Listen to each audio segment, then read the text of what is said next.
Muy bien. Conocer a Jesús. Hoy toca el tema de cómo uno puede conocer a Jesús, ¿no? Porque hoy en día hablamos de Jesús muchas veces. Cantamos muchas canciones de Jesús. Vamos a la iglesia y hablamos con Jesús cuando vemos una imagen y muchas cosas, ¿verdad? Pero, ¿cómo uno puede conocer a alguien, verdad? Pues cuando tiene un contacto físico, un contacto cercano. Y uno podrá decirme, pero bueno, es que Jesús ya no está aquí, ¿no? Ya Jesús está en los cielos.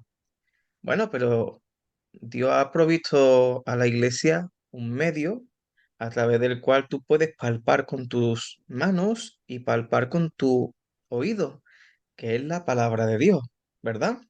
Entonces, ¿cómo puedo conocer a Jesús? Por medio de la palabra. Fíjate que de Jesucristo se habla muchas cosas, ¿verdad?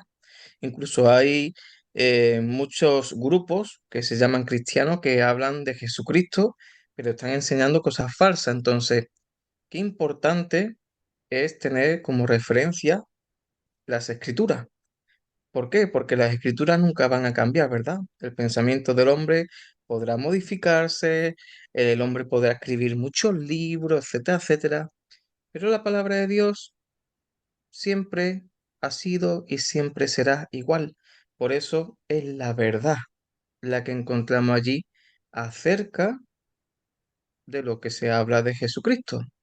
Por eso tenemos que tener en cuenta que Cristo va a ser el eje central, ¿vale? De una forma más fácil de entender, tú no puedes interpretar la palabra de Dios si no pones a Cristo en el centro.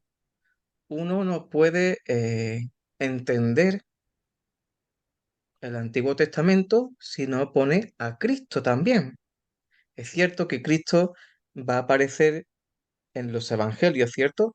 Pero ya en el Antiguo Testamento ya se va eh, poco a poco preparando esa llegada, ¿verdad? Esa venida.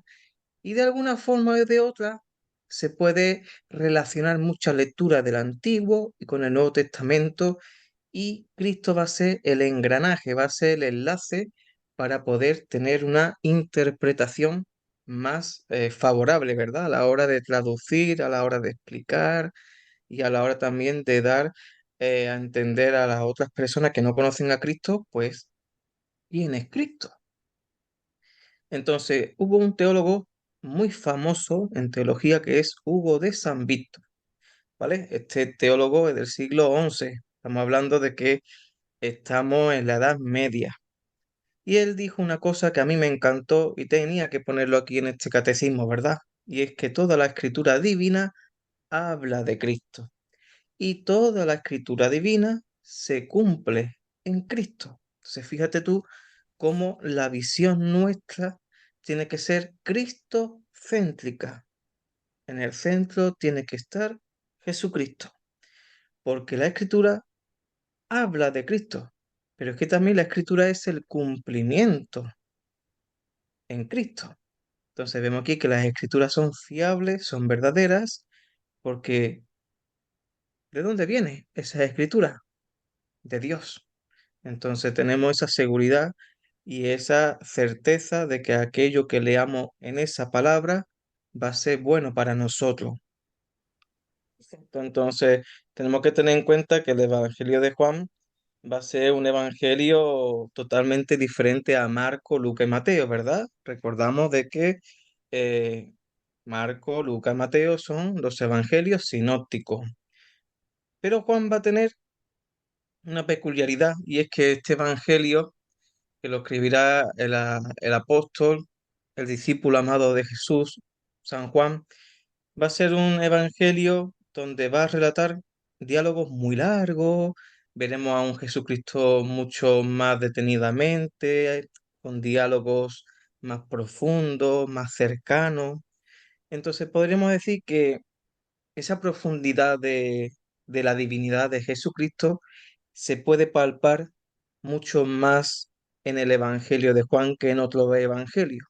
Entonces, fijaros aquí qué importante, por ejemplo, aquí dice en Juan 20 que, que todas estas cosas están escritas, ¿verdad? La palabra de Dios está escrita para ti, para que tú creas de que Jesús es el Cristo. Entonces, fíjate que Dios no ha provisto, no ha dado esta palabra de Dios, esta Biblia, para que tú lo leas como si fuera un periódico o que tú lo leas como un libro de historia, sino que esa palabra tiene una finalidad y es que tú te conviertas, tú conozcas de primera mano quién es Jesús. Y fíjate que esa finalidad va un poquito más allá. Conocer a Jesús, número uno, y número dos, para que creyendo en Él tengas vida eterna, tengas vida. Entonces, fíjate cómo la Biblia es un remedio, es un medicamento ante nuestra enfermedad que se llama pecado. Nuestro pecado, que lo vamos a tener toda nuestra vida hasta que nos muramos, porque todos los días vamos a pecar. La palabra de Dios trae un remedio, un medicamento, que es Jesús. Y ese Jesús quiere darte lo que tu cuerpo necesita. Si tu cuerpo está contaminado por el pecado y te lleva a la muerte, ¿qué es lo contrario? La vida, el remedio, el medicamento es Jesucristo, porque gracias a Él tú tienes acceso a esa vida. Y en Juan 5 dirá que examinemos las escrituras, ¿vale? Escudriñar las escrituras. Hace falta leer la palabra de Dios, señores y queridas señoras. Tenemos que leer la palabra de Dios y sobre todo con detenimiento. Muchas veces leemos la palabra de Dios y no prestamos atención a lo que leemos. O peor, la leemos y no le echamos en cuenta o no creemos lo que estamos leyendo. Entonces, qué importante es examinar la escritura, estudiarla.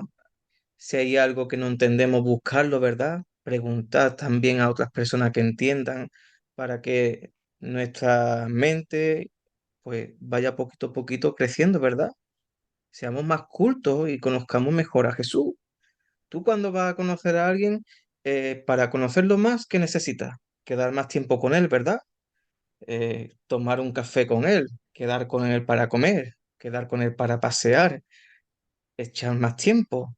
Pues exactamente esto es igual. Si tú quieres conocer a Jesús, ya sabes cuál es el camino, la palabra de Dios. Pero si tú después agarras la Biblia 5 minutos a la semana, pues son muy poquitos, ¿verdad? Hace falta también tener más tiempo porque al final es una relación amistosa que se va creando poco a poco y al igual que entre un amigo y otro que tú quedas, ¿verdad? Para ir al cine, para ir a la calle a pasear, pues a través de los días esa amistad poco a poco se va forjando y hasta que un día pues ves que es tu mejor amigo. Pues esto es exactamente igual. Entonces, aquí en Juan 5 recalca otra vez la vida eterna y otra vez recalca de que dan testimonio de mí, ¿verdad? Haciendo referencia a Jesucristo. Entonces, vemos qué importante es el Evangelio según San Juan. Esto está súper interesante, ¿verdad? Porque creemos que el término evangelio, todo esto, pues es como una palabra que han creado los apóstoles o lo ha creado Jesús o los primeros cristianos, pero no, la palabra evangelio es una palabra pagana, es una palabra que procede del mundo grecorromano, porque realmente está en griego, evangelio, y significa buena noticia. Entonces, antiguamente, ¿qué significaba eso? Buena noticia. Tened en cuenta que antiguamente el Imperio Romano cada vez pues iba expandiéndose, ¿verdad? Iba creciendo, creciendo, y iba conquistando otros territorios. Entonces, un momento de buenas noticias es, pues mira, hemos conquistado tal territorio y el imperio ha crecido más. Pues mira, pues eso es una propaganda imperial, ¿verdad? Para que la gente se sienta orgullosa de su imperio y orgulloso del César y de su emperador. ¿Qué más se utilizaba para utilizar esta terminología, ¿verdad? Evangelio. Pues cuando el emperador enviaba a personas, ¿verdad? A decir a las plazas nuevas noticias, cosas que se han dictado nuevas en el imperio, cosas que favorece al pueblo, ¿verdad? Pues todo eso también era evangelio. Y por último, otra de las cosas que se usaba para utilizar esta terminología era cuando el emperador hacía visitas a lugares concretos. Entonces, días antes, pues anunciaban, el emperador va a venir. Y claro, el emperador cuando iba, pues iba allí la gente con la flauta, con los tambores, la gente danzando, bailando. Pues todo eso, para explicarlo en una palabra, es el evangelio, ¿verdad? Y entonces, cuando Jesucristo, los apóstoles, los primeros cristianos querían explicar a las otras personas qué significaba que Jesucristo ha muerto y ha resucitado por nosotros, la mejor palabra para que todo el mundo lo entendiera, porque todo el mundo vivía bajo el mismo imperio, era la palabra evangelio. Entonces le dieron ese sentido, ¿verdad? Ya no era el evangelio del emperador, sino el evangelio de Dios para con su pueblo. Ya Jesucristo ha venido, el Mesías ha venido, ese Mesías prometido del Antiguo Testamento ya está aquí con nosotros y ha muerto y resucitado para beneficio nuestro. Entonces, claro, ese mensaje de salvación es un evangelio y fíjate que esa palabra que se usaba antiguamente en el paganismo, lo usamos nosotros todos los domingos en nuestra liturgia. Entonces, estamos aquí hablando de que hemos hablado hace un ratito de que es importante leer la palabra de Dios, es importante conocer a Jesús, es importante echar tiempo para que esa amistad pues se haga más fuerte, ¿verdad?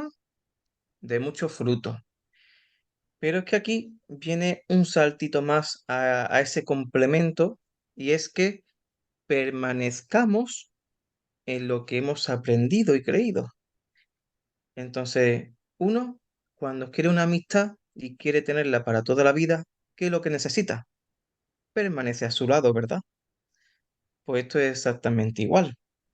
Como uno permanece al lado de Cristo, no solamente leyendo la palabra de Dios y recibiéndola, sino aprendiéndola poco a poco, creyéndola poco a poco. Y fíjate que muchas veces hay cosas en la palabra de Dios que no entendemos o que no estamos de acuerdo con ella, pero poco a poco el Espíritu Santo va trabajando dentro de nosotros y quizá lo que hoy parece muy difícil de entender o de creer, quizá dentro de unos meses o dentro de unos años tu vida cambie y si lo creas. Entonces, para que tú veas que al final todo esto es una obra de Dios en tu vida, es un milagro. Y aquí viene el saltito, ¿verdad? Permanecer y sabiendo de quién los has aprendido. Entonces, fíjate cómo aquí está lo que es la tradición oral de la transmisión de padres a hijos. Y aquí subraya una cosa fantástica y es que desde la infancia has conocido la Sagrada Escritura. Padres y madres que me están escuchando, qué importante es leer la palabra de Dios a sus niños, que mis niños prefieren jugar, que mis niños no quieren leer, mis niños no quieren entender. Bueno, tú no sabes si esa palabrita que tú le digas al día o esa frase que tú le recites de la palabra de Dios, tu hijo lo guarde dentro de su mente y de su corazón y le sirva para el día de mañana. Porque cuando tú enseñas algo a los niños, créeme que los niños ya eso lo tienen de por vida. Entonces, fíjate qué importante es la educación de los niños y qué mejor que sea la palabra de Dios, ¿verdad? Que ahí está el conocer a Jesús. Entonces, permanecer con Cristo, aprender desde la infancia, ayudar a nuestros hijos de herencia a herencia, de padre a hijo, transmitirle esa palabra y dice que te pueden hacer sabio. Entonces, ¿la sabiduría en qué reside? ¿En leer muchos libros de Platón?